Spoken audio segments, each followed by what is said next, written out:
আমি এই মুহূর্তে রয়েছি ঢাকার গুরুত্বপূর্ণ একটি সড়কে এবং এই আগারগাঁও যে সড়কটা রয়েছে এটা আগারগাঁও থেকে শিশুমেলা পর্যন্ত 6 লেনের একটি সড়ক। এই সড়কের উপরে আমি অবস্থান করছি এবং আপনাদেরকে আজকে আশ্চর্যজনক একটি বিষয় দেখাবো। আমার পিছনে দেখতে পাচ্ছেন একটি নির্মাণাধীন টিনের বাড়ি রয়েছে এবং এখানে 6 লেনের একটি সড়ক।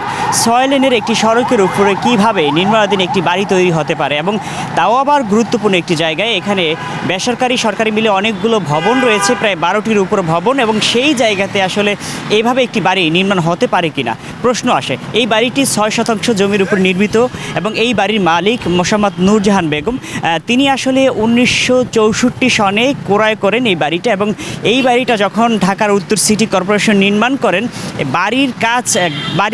এই বাড়ির কাছে যখন সড়কটা নির্মাণ করা হয়, ঢাকা উত্তর সিটি কর্পোরেশন যখন এই সড়কটা নির্মাণ করে তখন কিন্তু ওনার বাড়িটা রেখেই নির্মাণ করা হয় এবং তাদেরকে যখন প্রশ্ন করা হয়েছে যে আপনারা যখন সড়কের নকশা করেছিলেন তখন কি এই বাড়িটা আপনাদের মাথায় আসেনি, তখন তারা বলছেন যে আমরা এই বাড়ির বিষয়ে আমাদের জানা ছিল না। এবং এত বড় একটা ভুল রেখেই কিন্তু তারা সড়কটা নির্মাণ করে।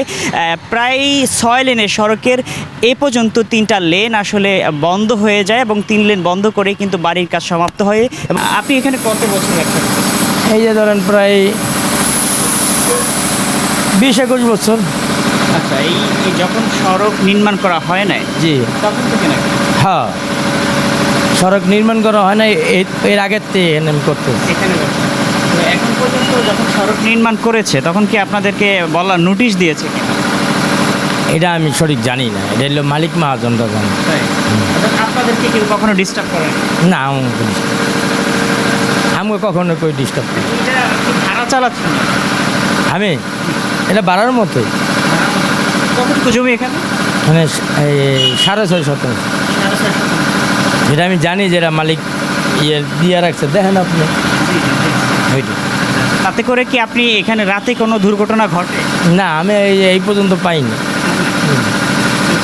যে অনেক সময় সড়ক যেহেতু 6 লেনের, গাড়ি স্পিডে থাকলে কোনো দুর্ঘটনা ঘটতে পারে। হইতে পারে, কিন্তু হয় নাই আজ পর্যন্ত।